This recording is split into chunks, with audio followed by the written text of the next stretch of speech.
One Joey Barton. There's only one Joey Barton. No, I ain't lost the plot. How do? Who's Joey Barton?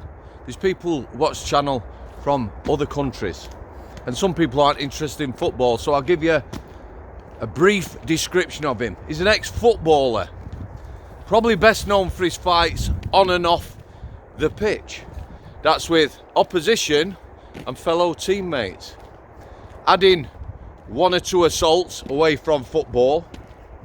That's Joey Barton. I met him in prison. I'm going to tell you about that. I met his younger brother in prison. I'm going to talk about that first. But his crime, what's his crime? Why am I vlogging it? Got quite a big following on social media. There's a couple of lasses who've been employed as football pundits, football commentators. So Joey Barton has taken to his social medias and he's basically said these two lasses are akin in the commentating world to Fred and Rosemary West. Do we know Fred and Rosemary West were? Again, some people might not. Serial killers. Horrible. Rapists of children and killers of children, including their own. So that's not nice, is it? However, towards the end, I'll tell you about free speech and what I think about what he said. So, let's get back on it. Let's get main man, who we haven't seen for a while, Stephen. So Joey Barton's brother came to Strangeways as a young man. He was only 17, I believe, and his cousin was 21. 17 and 20 maybe. Too young for Strangeways prison, also known as HMP Manchester, where I worked. 21 and above. So on the healthcare, which is the hospital wing of the prison, they sectioned a bottom half of one of the wings off, and there was 3 cells. One was an office for staff and 2 cells. One for his younger brother and one for the cousin. His cousin was a piece of work right from the off. Yeah, you could tell. His younger brother, a stupid kid. However, they were both in for murder. They took an ice pick to a fight. That ice pick ended up in a young man's head. The belief was the cousin did it. The ice pick belonged to Joey Barton's younger brother and his fingerprints were on it. So the cousin moved on quite quickly.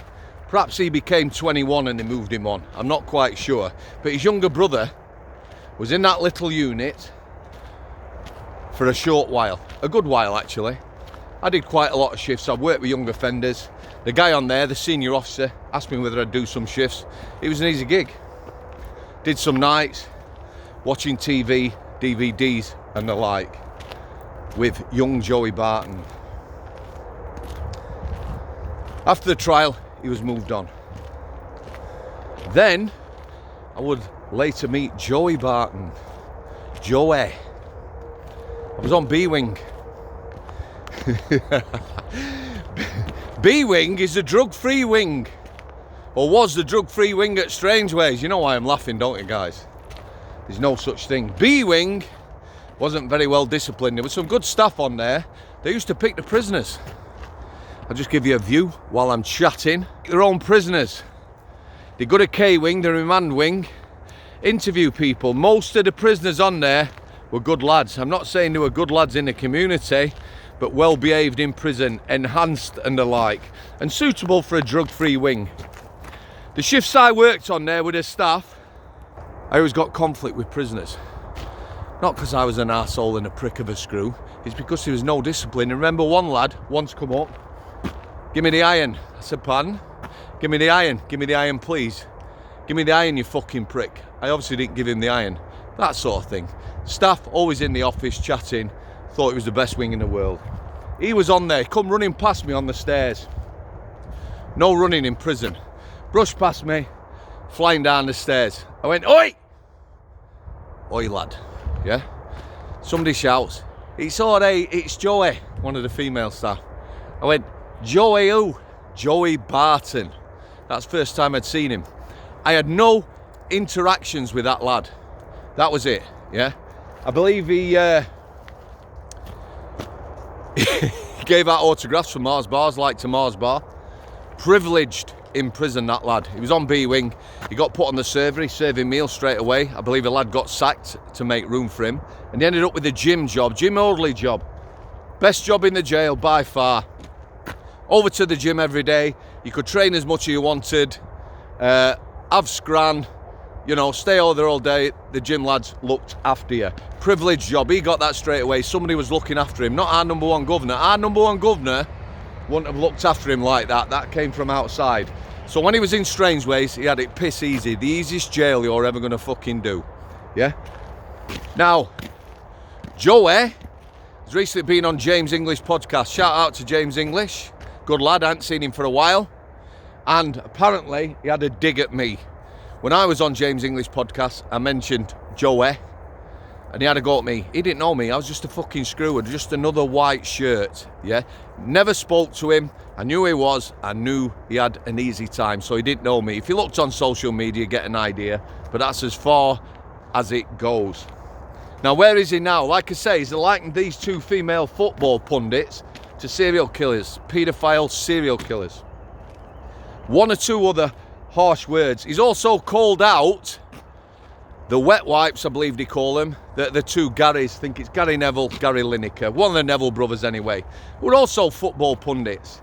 Extremely rich, extremely two-faced, you know. They'll go to the World Cup in a country that basically throws gays off buildings and stuff like that, but they'll preach to us, the working class, about we should accept illegal immigrants, mass immigration, and everything else that goes. You know, they have a political stance that they use their platform as football pundits for. So he's had a dig at them. I have no problem with that. I've no problem with them having a go at the lasses. There's ways you can do things. You know, I can tell you to go away, or I can say, go fuck yourselves. Same meaning, but how it comes across is very different. However, you know, he's on social media. That's his way of doing things. He's got a podcast coming out soon, I believe. So people are saying, pundits are saying, that he's bigging himself up and causing a controversy. So his podcast is going to be successful. Perhaps he wants me on as a guest, seeing as we met in prison. We can talk about that maybe, or what he had to say in James English, or something else. I don't know. Maybe, maybe not. Anyway, Great Britain. Politicians getting involved now. The sports minister, I believe. I saw him on a panel with some lasses saying it's deeply dangerous what's going on with Joey Barton. He slagged off two lasses. He hasn't been nice about it, but he slagged them off. He's basically said, and I don't know, that they know fuck all. They don't know anyone who's on the football pitch, anyone who's playing, and really it's a piss take. Yeah? The other pundits could all go as well, because they're fucking piss takers anyway. Like I said, very two-faced. But that's what he's done wrong. Do I think that he should be open to scrutiny? Well, if you're going to like take the piss out of people and that, you're going to get scrutinised. So yes, do I think he should be removed from social medias? Quite fucking definitely not. Free speech, that's what it's about. Twitter, or X it's now called, is full of them. You know, people ranting hatred and stuff like that. Some people are very polite, put the point across, other people not so much. That's how it is, guys. But this is free speech. It's like Conor McGregor, innit? Saying the things he's said. I know where he was coming from. I know where Joey Barton's coming from. Maybe, in fact, I quite definitely won't put it like he had. But he's got a genuine point. All right, guys. So, shout out to Mike Clark. Hope you're doing all right, mate, and the missus. Shout out to Bernice Dooley. I'm hoping to interview them two guys soon. It will be taped as the far side of the world. And shout out to Keith. He's in bed. We were supposed to be doing the live. He's in bed with a bad back. Poor soul. All right, sweetie. Hope you get well soon. Quick information. You can have membership, or you can, if you want to support the channel, you can become a member. You can click on become a member monthly, and you can click off as soon as you want. You know, if you want to click on 1 month, support the channel, or you don't want to support the channel, it's just there. It's summer. I intend going forward. We are helping people as a channel, a community. I would thank everyone everyone, past, present and future, who's contributed to the channel. You're an amazing bunch of people. Very supportive of myself, very supportive of Stephen and all the guests I've had on. I'm going to continue to have guests on. You know, I love interviewing people, and, you know, if we can help someone by having them on here and lighten the load, then we're going to do that. We'll keep vlogging upwards and onwards. So, like I said, I hope every single one of you, something positive happens this year. God bless you all. Thanks for coming. Parting shot in the distance. I'll see you.